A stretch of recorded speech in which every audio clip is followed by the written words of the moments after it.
6.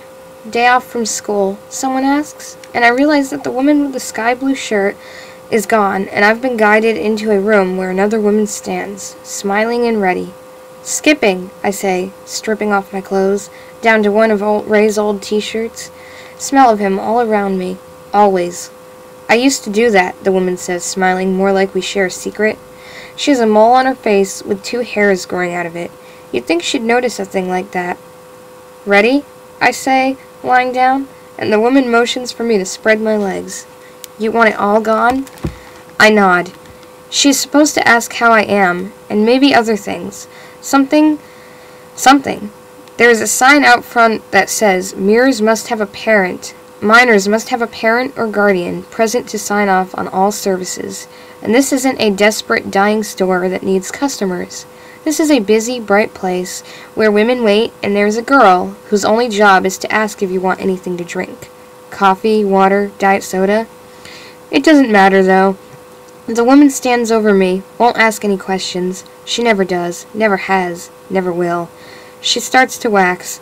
My eyes burn, and then water, as she rips hair away, stripping my flesh. It is good for women to look like little girls now, to have no hair between their legs. The women out in the waiting room, the ones who will not look at me, are here for that too, to be made into smooth, hairless creatures.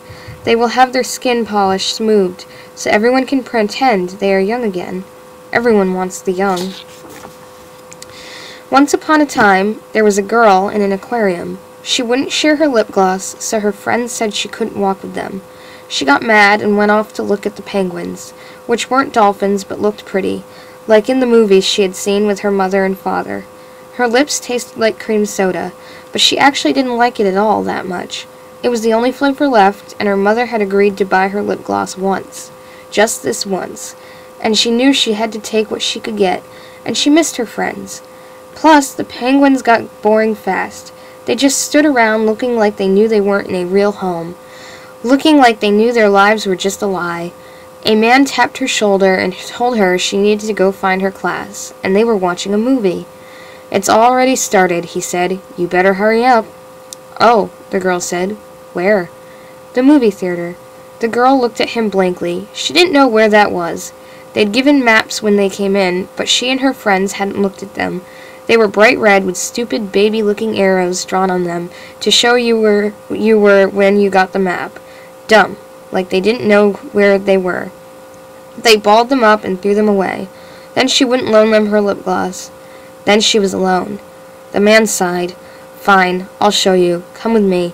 The girl knew she wasn't supposed to go anywhere with strangers, but the man had on a blue shirt like everyone who worked at the aquarium, and he was crabby like the lady who told him welcome and to be quiet in the same sentence. He was just an annoying, boring grown-up, not like the strangers she was warned about, who spoke sweetly creepy things like, "Oh, little girl, come sit on my lap," or offered rides or candy or secrets. The man took her outside. Because her class was in the other building, the new one, she'd seen it as she came in, and had wondered why they'd put a movie theater, but not dolphins.